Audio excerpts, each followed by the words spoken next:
Take a deep breath and remember who you are.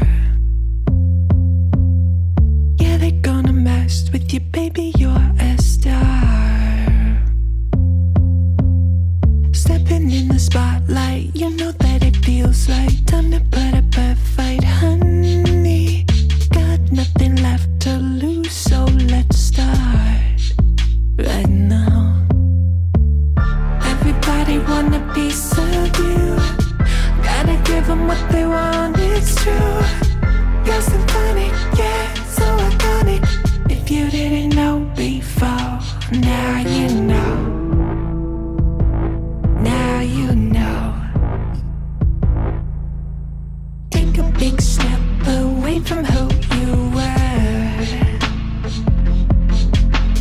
Flashing that smile and the whole world's a blur. Dancing in the limelight, oh you're on in the night. Looking fresh, looking tight, honey. Yeah, you got 'em hanging on your every word right now. Positively powerful, looking fresh, looking tight, right from the words of our song singer person. And I'm with Stacey Steinmiller. My name is Scott Fitzgerald, and we're doing our live stream Boogie Woogie today. Boogie Woogie. I want to go back to this picture real quick and say, hey, can we change the photo? Because that's 45 pounds heavier me. And Yep, I need another one. I need a thinking one. I need one with your hand on your head. Okay. Yeah, there you go. What about this one? Dr. Evil. Throw me a bone here. So today I want to talk Leggo my ego. We talk about the ego quite a bit, just because it's a prominent subject. It's a prominent factor, excuse me, in the things that we discuss. And I don't think enough people understand it. I know I don't understand it well enough. If you were to ask me what's the ego, I'd say the ego is when I say I'm awesome and you suck. Or the ego is something that doesn't allow me to admit when I'm wrong, or the ego doesn't allow me to, be vulnerable or whatever. And so, but I'm listening to, because, whoops, sorry about that. I don't want to enable diction. I'm listening to an audiobook because, I'm an audiobook fiend. And I'm listening to the last Law of Attraction book you'll ever need to read by Andrew Capp. And I'm not, I was not looking for a Law of Attraction book, but it just sort of popped out and I was like, yeah, let's give that one a shot. And it was only 4 hours, which on Audible, It's short.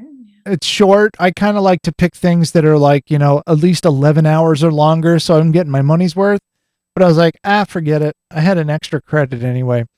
And so he did a chapter about the ego, which I thought was really interesting. And his, well, first of all, I want to get your summation of the ego. What is the ego to you? And when you help others like myself, how does the ego come into play a lot?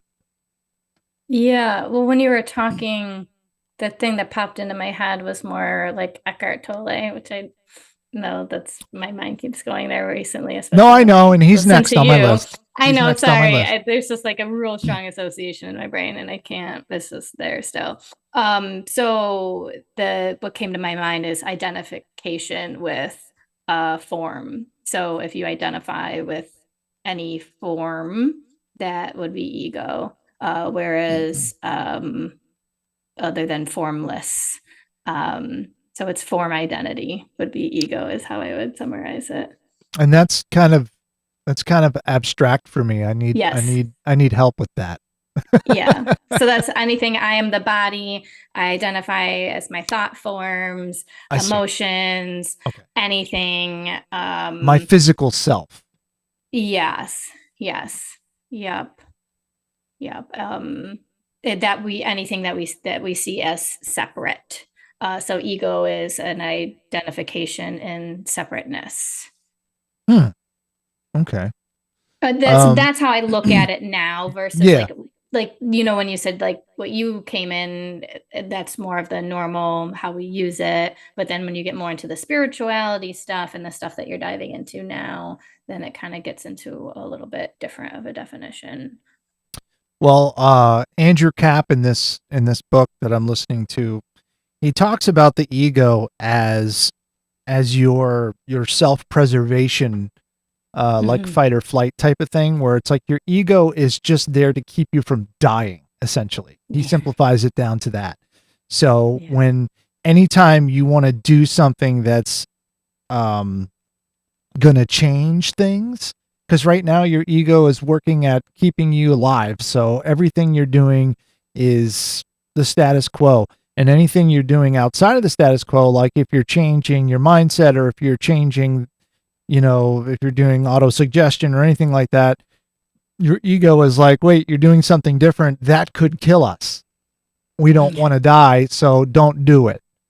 Yeah. That's his sort of simple. And I was gonna try. I didn't find enough quotes or any quotes. I forgot to do that. So that's my bad. I was gonna try to get some quotes because he says more. I mean, I think it's a whole chapter. He says a lot more about it that resonated with me, and it kind of helped me to understand the concept of ego when it comes to manifestation and Yeah. mindset and stuff. Um, so you know, basically it's telling you, it's trying to protect you from making any changes that it perceives would cause you harm, and anything that's outside of the status quo can cause you harm. I mean, it's that kind of simplified. Like, don't Yeah. you don't want, if you're trying to manifest money, right? It says no, you don't want to manifest a lot of money, because who knows, and this is an example he uses, who knows if there's going to be some cyber stalker who's going to try to kill you to get your money. I mean, he's Right. making a silly example, but that's kind of where he goes with it. What are your thoughts Totally. on that? Yeah. And it's because the ego will do anything to keep itself alive.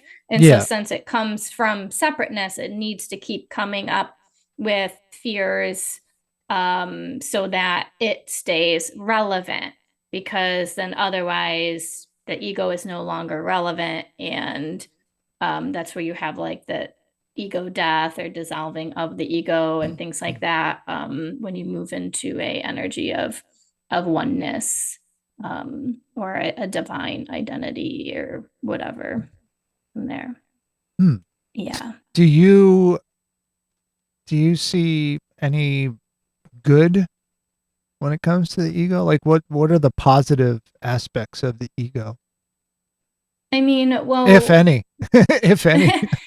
yeah, and that's the thing too. I think it's also important not to villainize it, because then we don't have a seeking for oneness if we're not identified in ego. Right? So so unity, the feeling of unity, comes from a belief that you're separate. And so you can't have the reunification if there's not a separateness. And we live in duality. So that's just the like dimension, or however you want to look at it, that we're on. So it has to be here, and it's here, and that's okay. But having more awareness around it is helpful for life, I think. So it's not bad. It just is. It's so it's not to remove yourself from it completely, because we're humans and we live in duality, and all that's okay. Yeah, that the oneness that you talk about, like finding that connection to that infinite power, Mhm. is something that I've been trying to focus on lately. And in this book, he goes into the whole, pretty much everything that's already in that if you know about the law of attraction, all of this stuff, when he's talking about uh, vibrations, and Yeah. your thoughts are vibrations, thoughts are things, that kind of thing. And the ego, how the ego will oftentimes cast the doubt Yeah. that is in there, that which is almost, in my mind, from the traditional definition of the ego, would be like a reverse ego, because it'd be like, you're Yes. not good enough, which is not what you would traditionally think ego would be. Ego, you would think, would be going, oh yeah, no, I'm good enough and I'm going to get that. And it's the opposite, which I thought was very interesting. Yeah, it's still around an identity of specialness.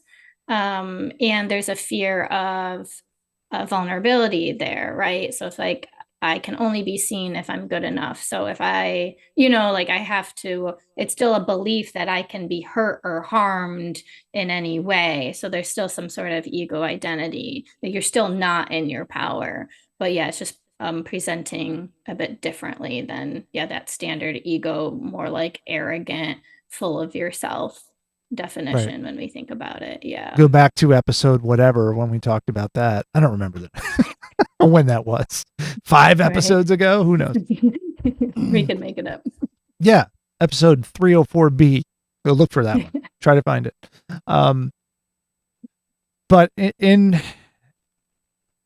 this this journey of trying to manifest things, and trying to manifest not even just things but betterness as a human being, that's kind of where I've transformed in a way. Because before, my law of attraction, dabbling in that, was always like, I want a truck, I want a boat, I want lots of money, I want, this and that, and focusing on it, and I'm grateful for it, and that's all good and fine and stuff. But I think the quicker route to get to those things is to focus on yourself. How can I be better in my day, in my everyday? How can I help people? And sometimes you're limited in what you can do to help people. And other people have, amazing resources to help people, and they choose not to, which, is beyond me. I don't get that. But I think when you go that route of trying to just simplify it by being just, I want to be a better human being, I think you get closer to that oneness, to that infinite power. Yeah.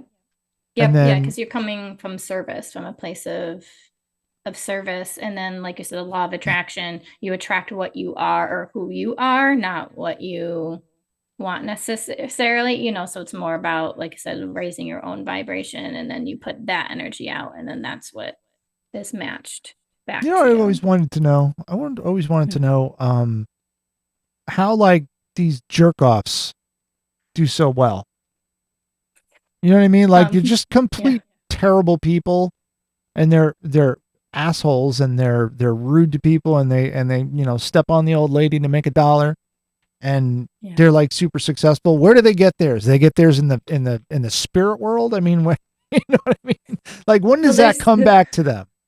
Yeah, they're still building. You can still build in the 3D world. Like, you can still build in, I guess, those other ways. But there comes, karmic cost to that. Whether that comes out now or in their next life, or however you want to look at it. That's not fair.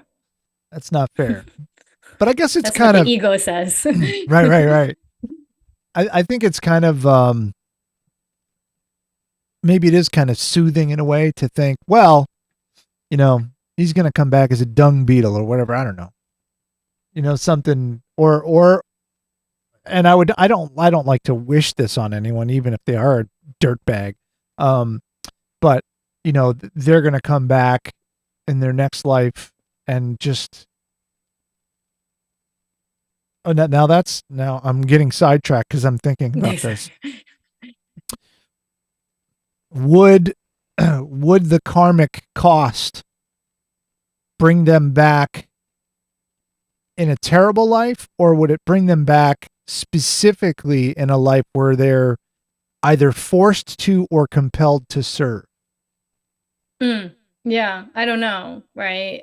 I mean, I don't know. There could be a lot of different things, but it's more about looking at your own reaction to that, right? Like, oh, that's not fair, and this and that. And what I really can be really powerful is like a loving kindness meditation, a meta meditation. May you be happy, may you be free, of suffering, may you be healthy, etc. And usually it starts with like yourself, a loved one, and then you move to society as a whole. And one of the hardest ones is like maybe towards your enemy, having loving kindness towards those people who you have those like negative feelings towards. And because their salvation, for lack of a better word, is still, you still want that, right? So if you kind of believe in, oneness and raising the vibration as a collective, you're still going to want that for somebody who you even, see as doing terrible things, right? Right. So going back to ego, what are some ways that you advise people in order to, one, recognize when their ego is getting in their way, and two, try to change that? Yeah. So usually we maybe like a feeling of stuckness or like spinning your wheels or feeling like the answer is out here, or it's like just as soon as I can get this thing or as soon as this happens, then I'll feel better. I think those are like big signs that like your ego is kind of running the show, because you're not in your deep place of power in those moments. So the if then kind of things, like I'll be Yeah. happy when I achieve this, as opposed Yes. to I'm already Yeah. happy, or my happiness comes from Right. within, kind of thing. Yeah, exactly. Yeah, I think that's probably one of the easiest ones that we probably get sidetracked into every day. Like I hear this, people all the time, even just little things. Oh, once this is done, once that's done, once this is done, then Yeah. right. Yeah. And that's probably the most common where people get really tripped up. Right and wrong. Things should be this way and not that way. Yeah, getting really caught up on how things should be versus how they are. Is another big one. And your Similar. suggestions, obviously, like one of the big things I've been working on is just trying to recognize when those Mhm. feelings are taking over, and because they Yeah. become so commonplace that you don't recognize it. You're like, oh, Yeah. da da da, and then you go, wait a second, this is not my place of power. Yeah. Or my favorite thing that you say, it's like, this is what story are you telling yourself? Like, Mhm. what's the Mhm. story that's going on? So, so recognizing it, and then what are some practices for people? Mantras, meditations. I mean, it all, the M's of manifesting. Yeah, there's so many things you can do. I'm always big on find what works for you. I think I've shared before. I know like we talk about going for walks and you've shared about this. We've talked about that here. I like, moving your body, dancing, anything around helping you to come within and into your own life force energy and having a relationship with that. So are you able to feel within yourself? Are you able to get in there? If not, then there's a big blockage there and you have to like work into just feeling your own energy. So that's probably one of the most important things to do.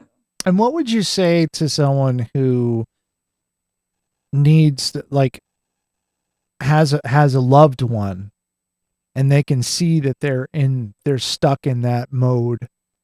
Mm-hmm. This is something that I've had some experience with, where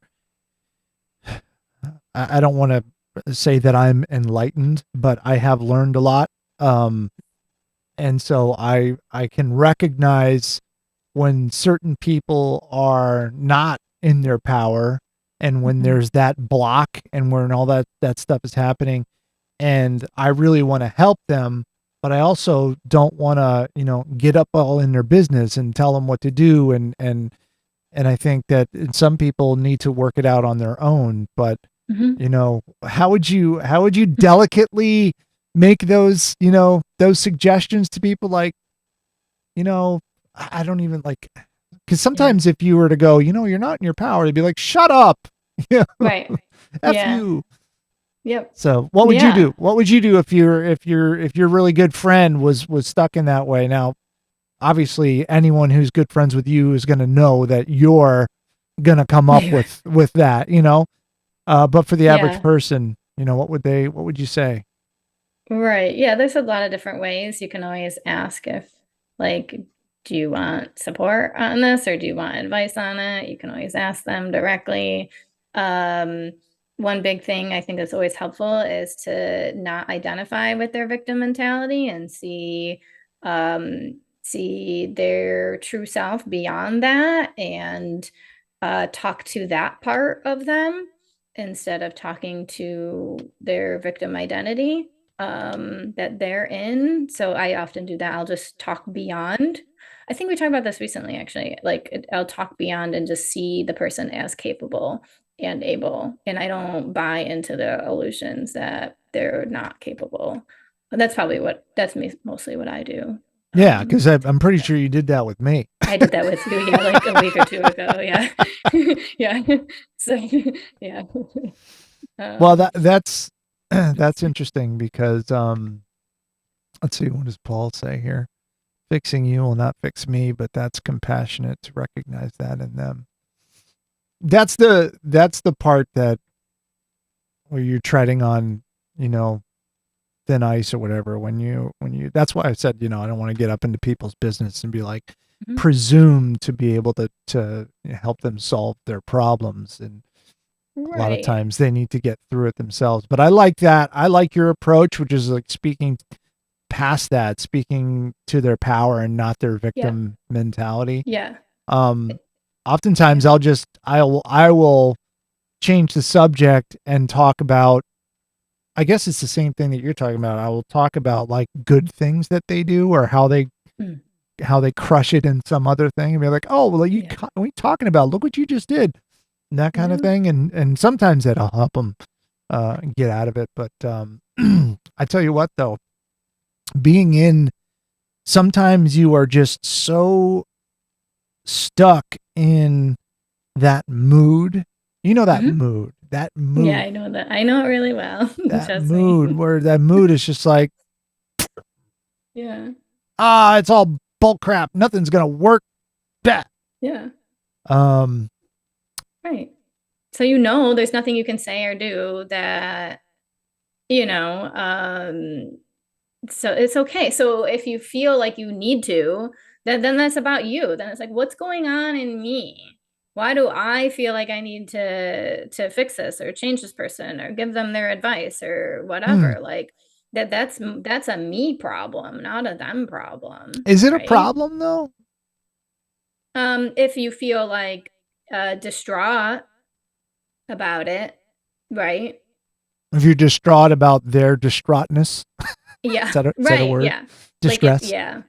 Exactly, which a lot of people are, and they're all worried and this and that, and but yeah, I think seeing people in their power and trusting, and I just trust my intuitive voice of whatever comes to me at the time. I just say whatever pops into my head, which could be it's different for different people at different Yeah. times. So it's Yeah. hard to say like, here's this one thing. And I know everybody out there, all the self-help it says, say this exact thing. I think that's all bullshit. Like, okay, that might work for some people, but whatever. But it still is kind of speaking to this need to fix or save other people at the end of the day. And then that's more something we have to ask ourselves. Huh. Um, yeah. I saw it as coming from a place of service, but I can see what you mean. Well, there are some people who feel like it's their job to save everyone or fix Mhm. everyone, or Mhm. um yeah, Yeah. and that And a that could be a problem. discomfort. So that happens a lot too, like prior, especially, as a therapist working with suicidal ideation and so forth. A lot of helpers get really freaked out, um, from it, and a lot of pressure and or distraughtness of like, oh, I can't handle, it's like an emotional, I can't handle hearing this. Um, and then so it's almost like a reaction, like a negative reaction, like I have to get you out of this because this is not okay, but it's like their own emotional distress tolerance is low. So yeah, So that I don't, comes up. I don't know if we necessarily broke down the ego as I put in the description. Sorry. Got a little sidetracked. Well, no, I mean that's what we do. We should call this positively sidetracked, but powerful tangents. um, but I just thought it was important. The biggest takeaway from our little chat this morning would be to understand the role the ego plays in your day to day, on your Mm, path to manifestation, on your path to a greater self, um, mhm. and recognize, like, be able to recognize it and be able to either, well, what would be the best way to say this? I don't want to say overcome it, but utilize it, channel it. Um, Yeah, or just so when you were talking, the word control, I think is what comes to mind, okay, so kind yeah. of recognizing when you're trying to control or contour or force or whatever, and then the thing to do is to let go.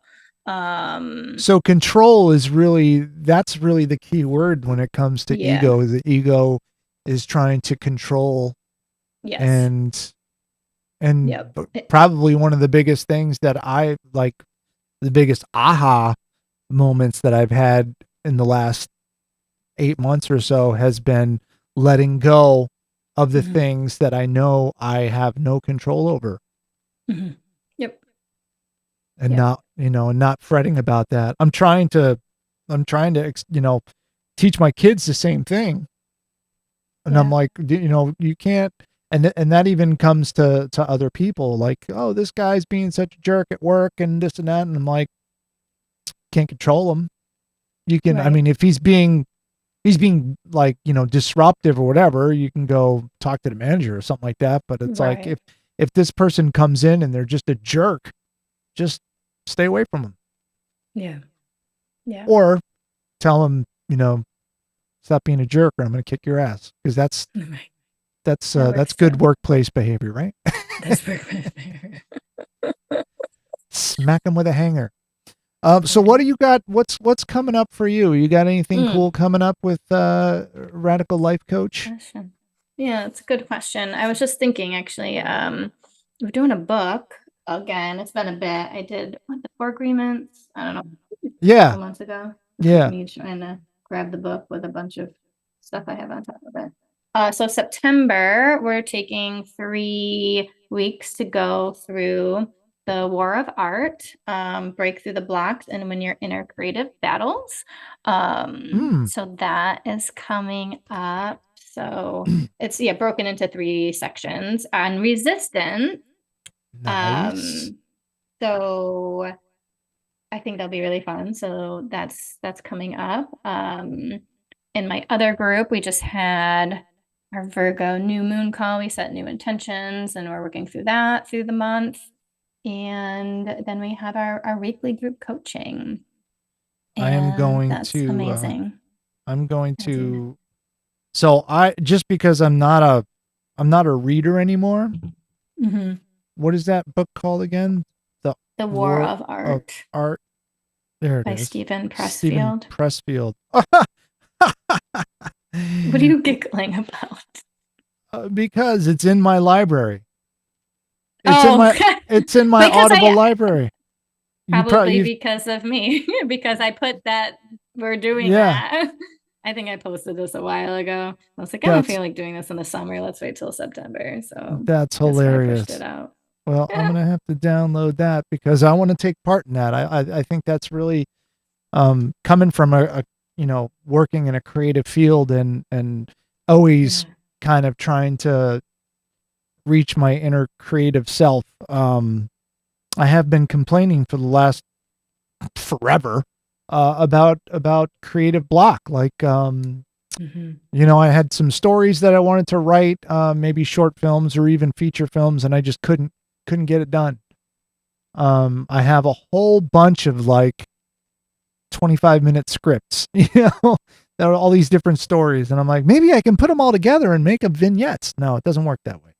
So, I'm interested in taking part of that. Well, radicallifecoach.com for anybody who's interested in that. Stacey is a game changer, and the group is awesome. It's filled with a bunch of people who are, going through similar things that you are and trying to understand the same things. So it's a great community because everybody's helping each other and celebrating our wins. And it's you have your kind of your own built-in cheerleading squad, which is really cool and very useful. So yeah, this was fun as usual. And I will end. I don't know why I can never find the damn song. Take a deep breath and remember who you are. So anyway, radicallifecoach.com for Stacey, rockfox.com for podcasting and audiobooks. We're starting a new audiobook next week. That's going to be fun. And we'll see you next Wednesday on the Positively Powerful Show. Ciao. Everybody want a piece of you. Gotta give them what they want, it's true. You're symphonic, yeah, so iconic. If you didn't know before, now you know.